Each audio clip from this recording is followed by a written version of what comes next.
Welcome to World Insight, coming to you live from Beijing on CCTV News. I'm your host, Tian Wei. On today's program, NATO leaders announced plans to deploy a record number of troops to Eastern Europe. Could the military maneuver trigger the start of another Cold War? And 5 years ago, U.S. President Barack Obama promised to make Asia a top foreign priority. But critics say that has not led to increased stability in the region. I will ask the former U.S. ambassador to China, Stapleton Roy, if Obama's pivot to Asia has failed or not. We begin in Brussels today, where NATO is preparing for its biggest military buildup since the Cold War. NATO members have agreed to send a record number of troops into Eastern Europe. The military alliance has also announced plans to strengthen its presence in the Black Sea. Earlier this week, Russia and 6 other members of the Commonwealth of Independent States held a joint air defense drill to test the readiness of their combat forces. A dangerous military buildup.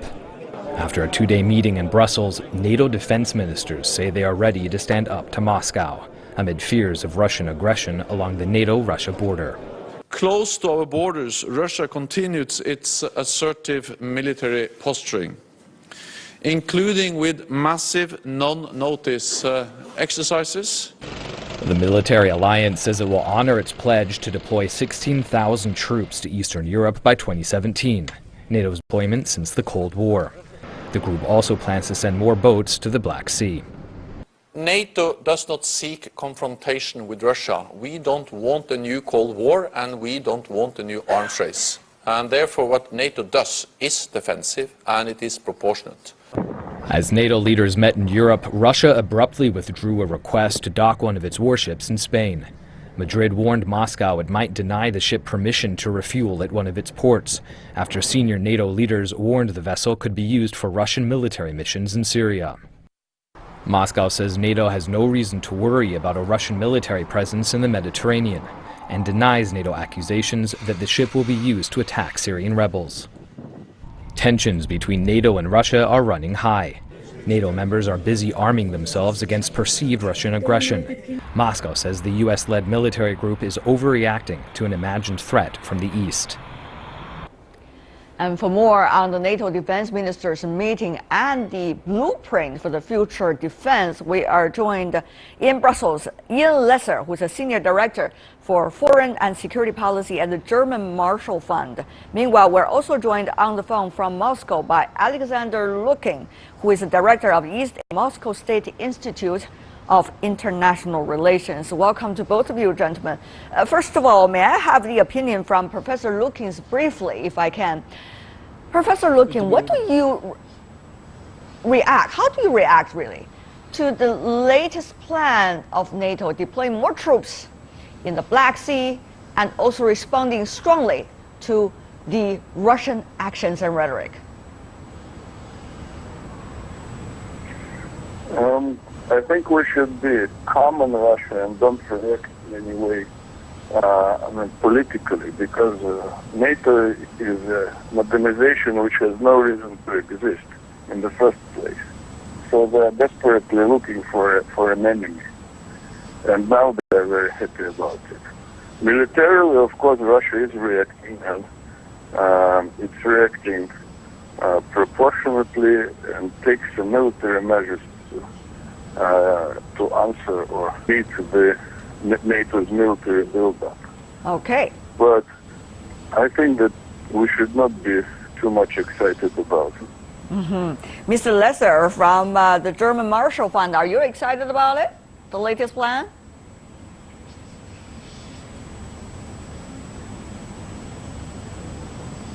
Well, I mean, this is not something to be excited about. It's something to take note of and to also understand the reasons for it. I would disagree with our colleague in Moscow.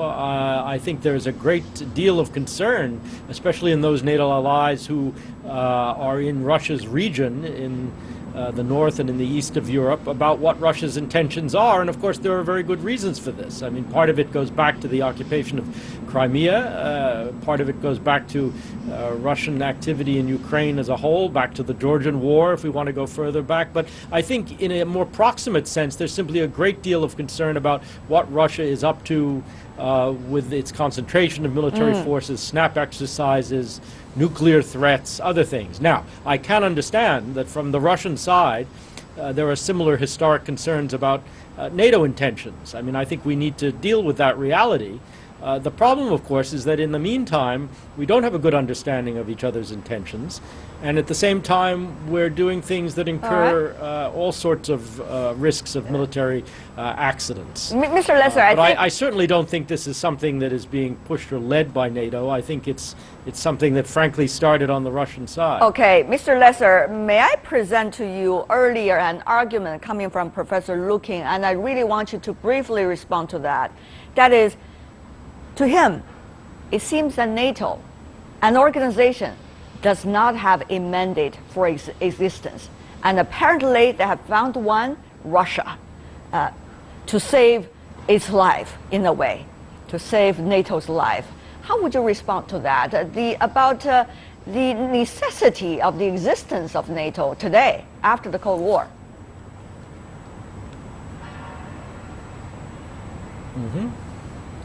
Well, I disagree profoundly. I mean, of course, the organization has every right to exist under the UN Charter, and allies in Europe have every right to come together to organize for their common defense. And it's not just about Russia, frankly. It's also about a lot of other things, from counterterrorism to maritime security in the Mediterranean, cyber threats, all sorts of things that are being taken up by NATO. So, yes, it's true that the conditions are not what they were during the Cold War, thank goodness. All right. I don't think we're there.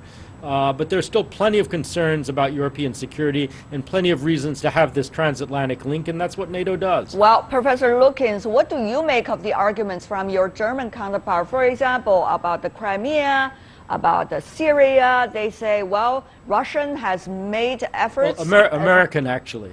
All right, therefore. Just to Okay, be thank you, accurate. sir. What do you make of your colleague's argument, Professor Lukin? Well, if you're asking me, well, I agree that NATO is very busy of doing things, but whatever it's doing, it brings destruction to this region, you know? All its actions brought destruction to, you know, and its members, to the Middle East, for example, to many countries. So, if they want to continue to do it, let them do it, but it has nothing to do with Russia. As for Russia is ready to cooperate with single individual NATO countries on some specific issues. Okay. But basically, it understands that it's a mechanism to preserve American domination in the world. And from that point of view, Russia, of course, is not very happy about its existence. Professor Lukin, if I could go into some of the details of that plan presented by NATO today. First of all, about Norway. Norway is willing to host some of the American forces on a rotating basis, but still, Russia embassy in Oslo today was announcing the fact that it was kind of surprised by Norway's decision to host the American troops on its own soil in its military base. What do you make of it?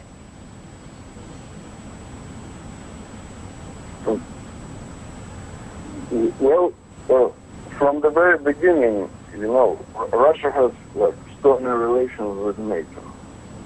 And for a long time during the 1990s and after that, NATO was telling us that it's not a threat and that it's even better for Russia to have NATO near its borders.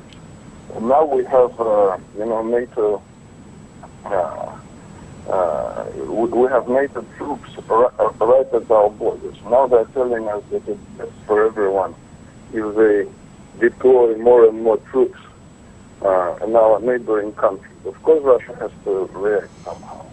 And of course, we don't believe a word they say, but we have to deal with them somehow, and at the same time take some military actions to counterbalance the military presence on our borders.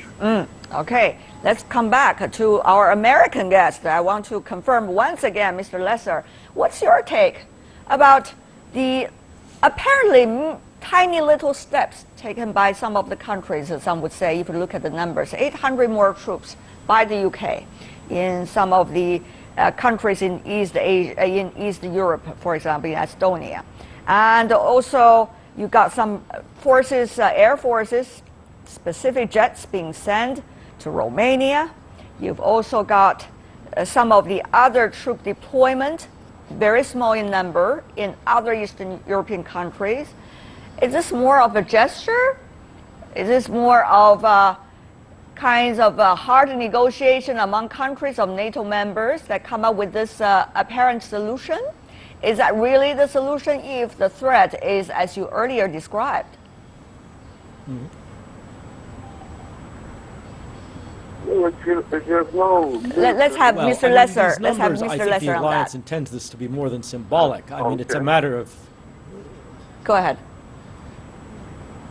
I mean, I think the alliance intends this to be more than symbolic, but, you know, if you look at the numbers that we're talking about, and you mentioned some of them, they're really very small compared to the forces that Russia is able to deploy because, of course, they're internal lines of communication, and it's right along the border. So Russia is right there and present.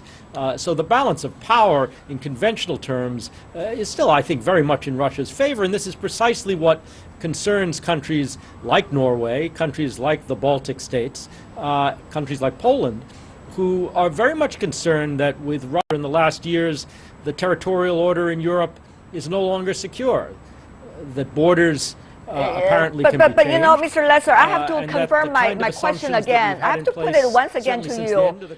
You're not answering the questions, Mr. Lesser. My question to you rather is 800 more troops going to solve any problem? Is this a gesture at all? Is this just an interesting discussion you members have among NATO countries and therefore it's a come gesture, up with something? But it's a very important. I mean, these are very small numbers, as you say, and I think the point here is not simply to make a political gesture, but frankly to put in place what you might call a tripwire. It's a kind of physical link by their presence there to alliance commitments as a whole, including, of course, that of the United States. And I would also mention the United States would prefer that Europe, frankly, does more on this front. So it's a little bit of it is about that, too, that it isn't all the United States, it's also others, even small allies in Europe who are banding together to help deter this problem. Okay, again, now if we had more clarity about what Russia wanted and what Russia was doing, perhaps some of this tension would be dispelled. Well, we'll see how that will be communicated, and we have many opportunities earlier for that kind of communication. Didn't happen, did it? Ambassador Kurt Volker, that's a former U.S. ambassador to NATO and also now CEO of McCain Institute for International Leadership, joining us from Washington, D.C. right now. Ambassador Volker, welcome to our program. I want to ask you about the specific. We don't want to go all with the political slogans or diplomatic answers, but $3.4 billion US. That is the money, US DOD, for European Reassurance Initiative. Is that money, that price tag, really likely to show the friendship that US used to have with the European counterparts? Is that going to make your European counterparts satisfied about the earlier US decision of distancing itself away from the European defense assurance? I think it's but I don't think it's enough. The big trend line here, which is important to shape this discussion, is that NATO since 1989 has been cutting its military capabilities year after year after year in terms of defense spending as a share of GDP, US forces in Europe. It's just been nothing but a reduction in defense capability. As Russia has turned around its defense capabilities and done larger exercises and military in Georgia or Ukraine, or Syria now, NATO has finally begun to reverse this trend of decline. And we've seen some countries increase their defense spending. We're seeing these deployments in the East that you mentioned. We're seeing this European Reassurance Initiative where the United States is putting a bit more forces forward deployed. Overall net reduction, but still more forward deployed. It's a step in the right direction. But I think what needs to happen now is actually more European defense capability, as Ian Lesser was saying, and frankly, more U.S. leadership and commitment as well. Okay. Mr. Lesser, what about the opportunity, the possibility also, for the Europeans to build up their own defense forces, whether it's vis-a-vis Russia, what you consider as an enemy, or somebody else? How much is the possibility there, given the economic challenges and the migrant crisis going on inside Europe right now?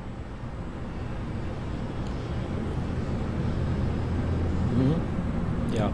Well, first of all, let me clarify. I don't consider Russia an enemy. I think there's tremendous uncertainty about Russia, what Russia wants, and that's what's driving part of this buildup. But I would say that from an American point of view, certainly from my point of view, the notion that Europe ought to do more is a very old one. And, you know, obviously with the economic stress in Europe at the moment, it's very difficult to get European allies to do more, but some of them are doing more. A lot of them are doing more. I think from an American point of view, from a NATO point of view, it doesn't matter so much whether this is organized as a European initiative or it's organized as a NATO initiative. What really matters is that there's more capability at the end of the day. And if that requires spending more money, that's what's required. Okay, Professor Lukin, coming from Russia, you've been listening to your two other colleagues. What do you make of this? I would just maybe just say, yeah. What do you make, Professor Lukin from Russia, of the arguments coming from different sides? Earlier you heard from your colleagues, particularly the relationship between the European continent and also the United States in terms of the defense capability of the Europeans. Well, I can only say what I said in the very beginning, that all this is ideological cover. If you look at the real situation, you know, Russia only has troops in one country, which is Tajikistan. NATO has troops just about every country in the world, more than 100 countries. You know, Russia has no troops around the United States, for example. And the United States has troops all around Russia. So, of course, we can see from this who is threatening whom. Russia, of course, is rather weak. Russian armed forces are much weaker now. But we have nuclear forces, and we have some armies. So we are going to defend ourselves and take appropriate measures. Okay. Professor Lukin, what does the appropriate measure you mentioned, what does it mean? Several things come to my mind. Correct me if I'm wrong. There are media reports suggesting Russia's defense budget has been tripling. I do not know which number they're looking at, but that's the statement. Secondly, they are saying there have been aircraft carriers of Russia being sent into the Mediterranean Sea. And thirdly, Russia has been using the Syrian port, specifically named Tartus, and has increased their military presence over there. All of these, NATO said earlier, have been regarded as the danger against them and also against the rest of the world, as they say. What do you make of these arguments, Professor Lukin?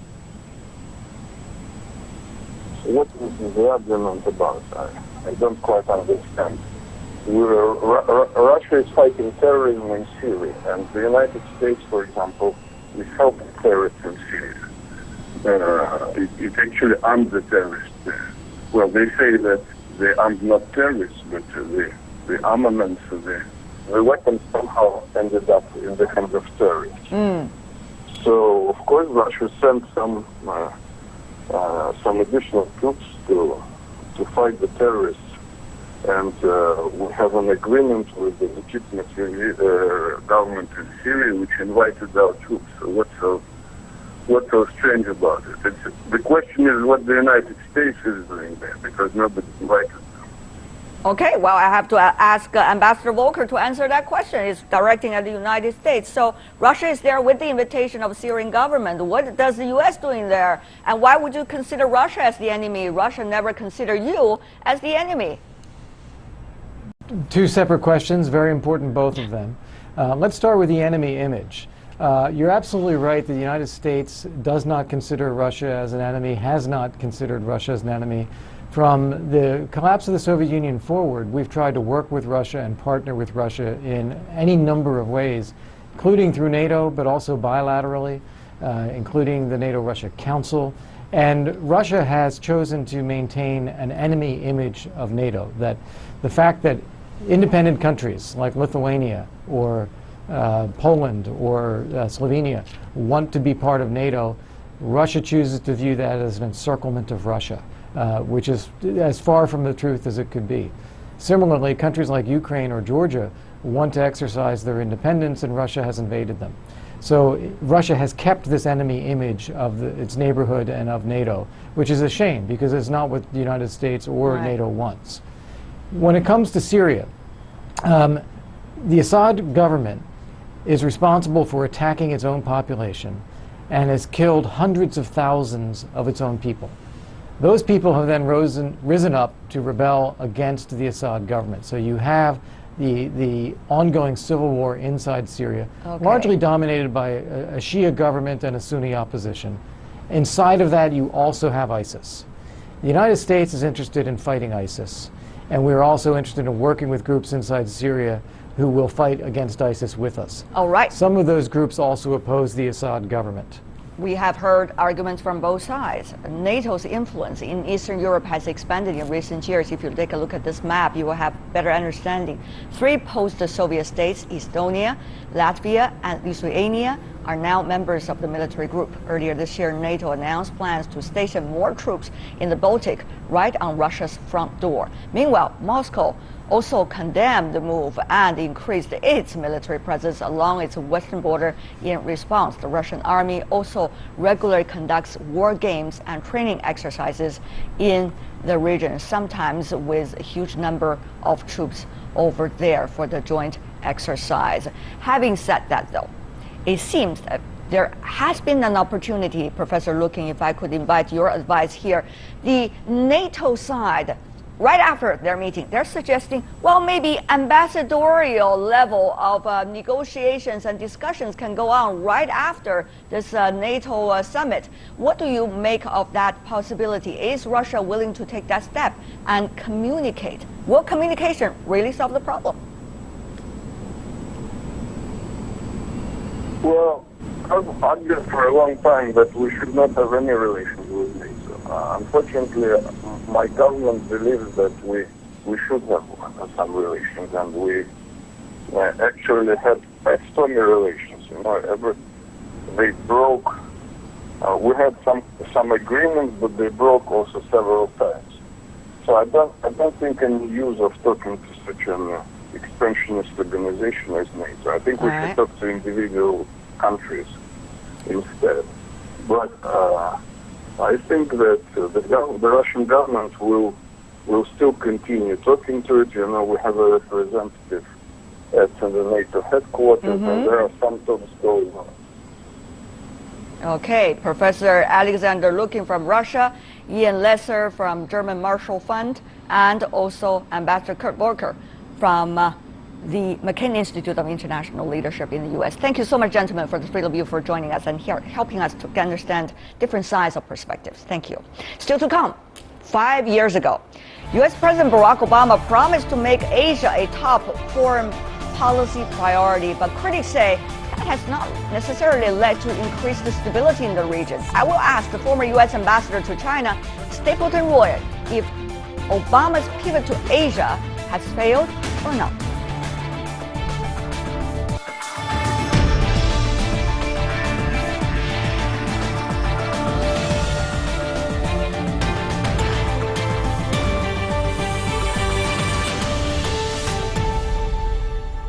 Welcome back. You're watching World Insight on CCTV News. It has been almost 8 years since Barack Obama was elected to be the United States' 44th president. The first African American to live in the White House will be remembered for his leadership both in America and abroad. A new president will take over where Obama next year. The former U.S. Ambassador Stapleton Roy will tell his thoughts on Obama's diplomatic legacy. But first, this background story. Since its inauguration 8 years ago, US President Barack Obama has announced a number of ambitious diplomatic goals, but many of his promises have yet to be realized. US troops are still stationed in Afghanistan, the security situation in Iraq has worsened, ISIL terrorists control large swaths of territory in Libya and in Syria, where many analysts speculate Washington and Moscow are fighting a proxy war. In the Asia-Pacific, President Obama's pivot to Asia is threatening to backfire. Obama promised the U.S. would play a leadership role in Asia for decades to come. But one of America's most important allies in the region, the Philippines, has recently distanced itself from Washington and strengthened ties with neighboring Asian powers.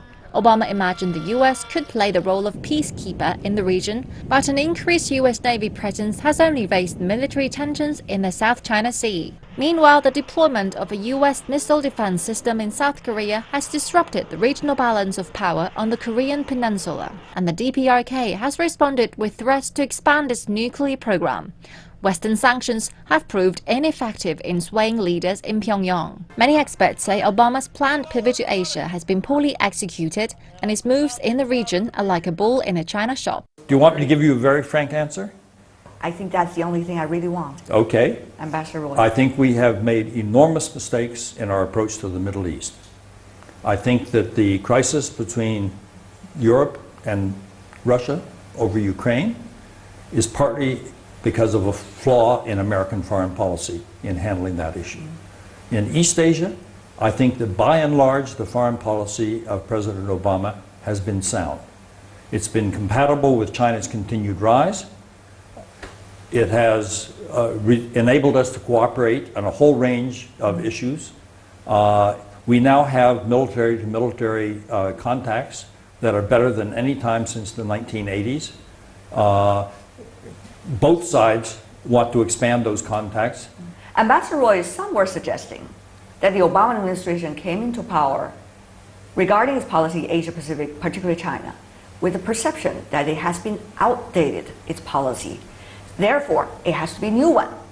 Has there been a new one? Has the newer version, quote-unquote, better than the older version?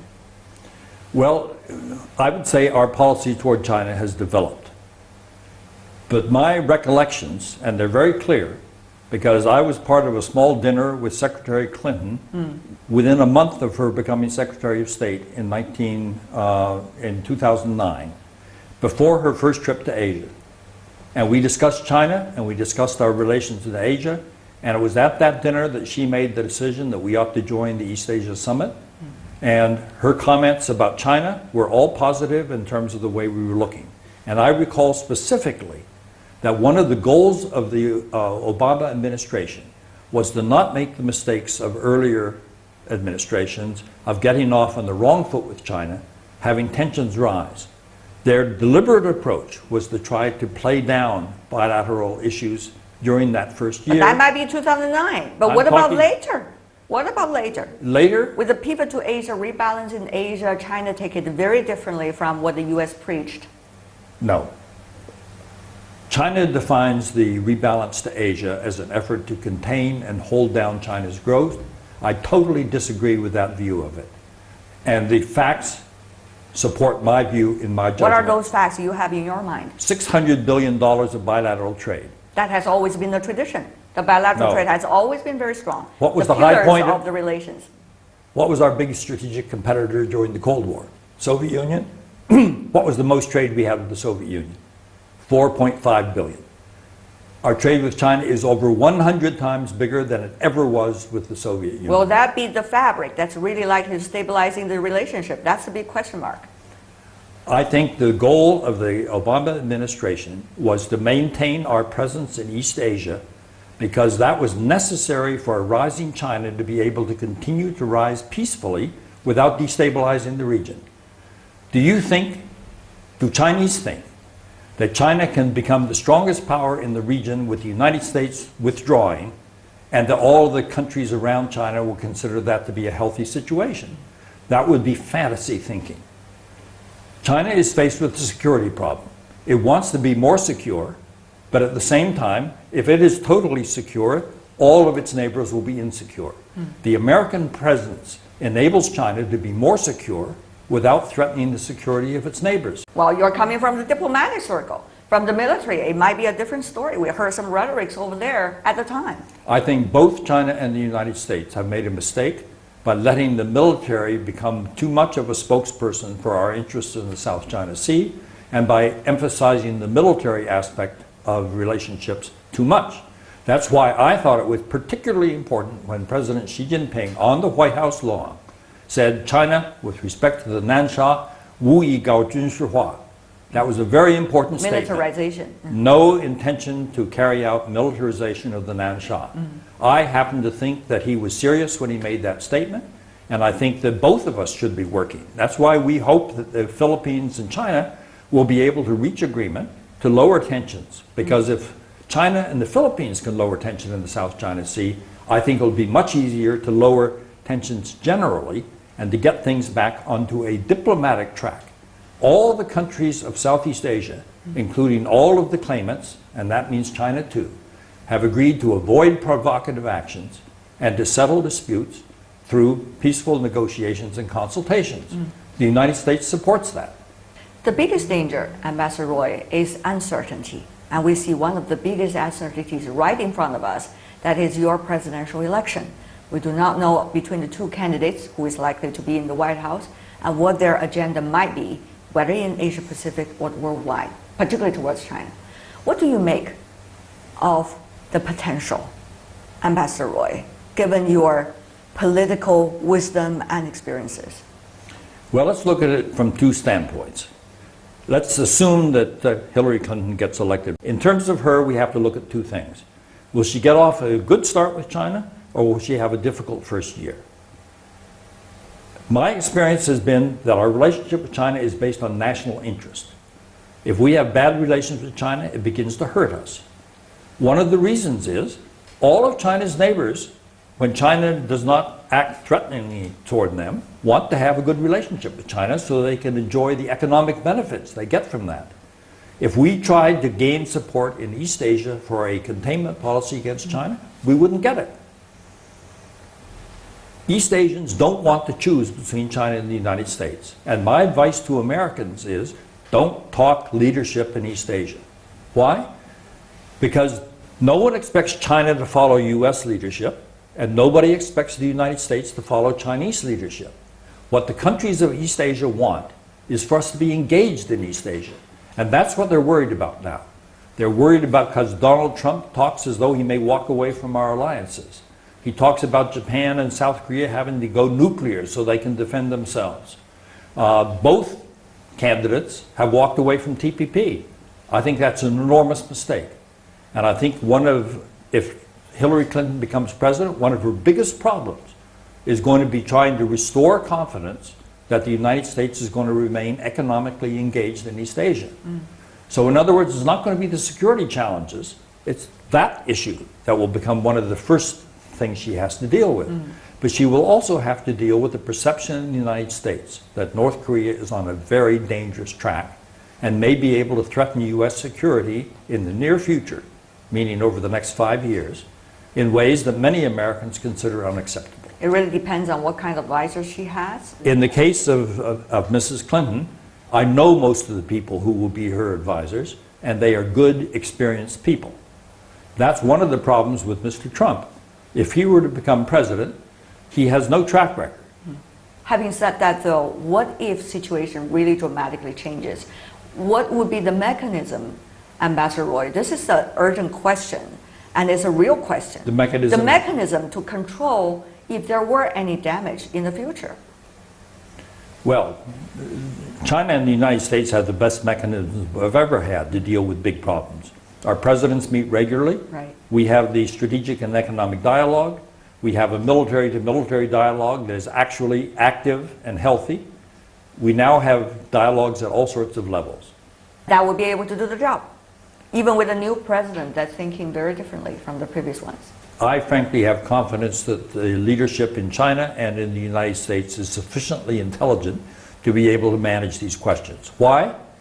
Not because they are necessarily the world's best negotiators, but because our national interests will be damaged if we let our relationship drift toward tension and rivalry.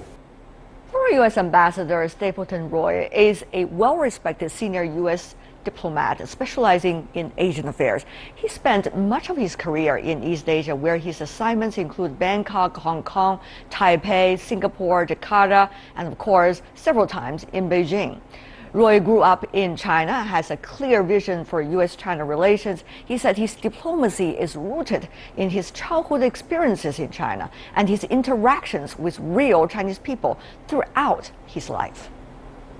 Grew up in Chengdu, Yes. Sichuan province. But how much of that Chinese culture, consciously or unconsciously, have become part of you? The nice thing about it is I avoided the problem of either demonizing the Chinese and seeing The them pendulum. as these strange foreigners, or romanticizing them and thinking them of these wonderfully cultured people who so and so. To me, Chinese are human beings. My closest friends as a child were my Chinese playmates. My parents' closest friends were their Chinese friends. So for me, and I had to be guarded as a child. We lived in a university area. For me, Chinese are human beings just like Americans. That is a very good thing to grow up with. I didn't have to learn to find out that Chinese are just like other people. I experienced it during my childhood. I'm comfortable in China because I've lived here all my life. And therefore, one of the marks in my judgment of a good specialist is somebody who's comfortable living in the other country. Now you see, China does that. You send your people to the United States. The first 2 years are difficult because it's so different. But after 2 years, they become comfortable. Our people come to China for 6 months or a year. That's not long enough. They have to stay long enough so that living in China is something that they find easy. They're familiar with it. They know how to handle problems. Their language is good enough so they can deal with issues. That's the goal that we should do. Now China's ahead of us in this respect. We were ahead of China back when we established diplomatic relations because China at that time had no opportunity to go to the United States. You've done a wonderful job over the last 40 years of developing people who have been in the United States long enough to understand us. We ought to build on that. How would you describe the current generation of the so-called China hands? I mean, the one in their 30s and early 40s, compared to, let's just say, your generation. It's terrific. What is terrific? The comparison is terrific, or? I was the last of the missionary children who grew up in China to join the U.S. diplomatic service. Then we went through a period of 20-some years during which Americans only learned about China in Taiwan and Hong Kong, had no opportunity to go to the mainland, and Chinese had no opportunity to come to the United States. They got pretty good Chinese, but not really good Chinese. Now we have American specialists who are growing up, living in China, living in Taiwan, speaking excellent Chinese. They have a good understanding of China, and I'm delighted because it has restored people who have the exposure to China necessary to be able to deal with China from a standpoint of familiarity, and that is helpful. So I like our new rising China specialists. If we spend our childhood in one place, we could always have flashes back about the time we spent there. What is usually the images of that flashback for you about Chengdu, about China, about your childhood? We lived in Huaxiba in Chengdu. In Chengdu. And my images as a child is wearing straw sandals, just like the local boys, walking on dirt roads, playing with my Chinese playmates. The family next door to us had 2 children that I played with. Going to school there, going into Chengdu. We lived outside the city wall. Going into Chengdu for a Cantonese breakfast where we would eat tong yuar and things like this. These are the types of memories I have. Going out to the mountains in the summer. Going to Emeishan where we lived for a month in a Buddhist temple. Going to Ya'an in the summer to escape the heat, living in a Buddhist temple. Traveling over dirt roads, having to put wooden planks across the rivers in order to cross. These are the types. Being bombed by the Japanese for 4 years. We had a dugout in the back of our house. We had to use the public dugouts. I remember the air raids, the sirens, the searchlights. those are all some of the memories I have. That have all become part of you, I guess. That's right. Thank you so much, Ambassador Roy, for being with us and also sharing your stories and, of course, your insights. Thank you so much. That's U.S. Ambassador to China, former one, Stapleton Roy, former U.S. Ambassador to China, one of the who helped build America's strong relationship with China. And that is all the time we have for today. If you'd like to see more of a program, visit our website. Just type in World Inside CCTV News into your search engine. You will be able to find us, or you can also check out our YouTube channel. From me, Tian Wei, and everyone on the World Inside team, thanks for watching. And tune in again. Tomorrow, we have a special program on civilizations. More insights to come from across China and around the world. Good night.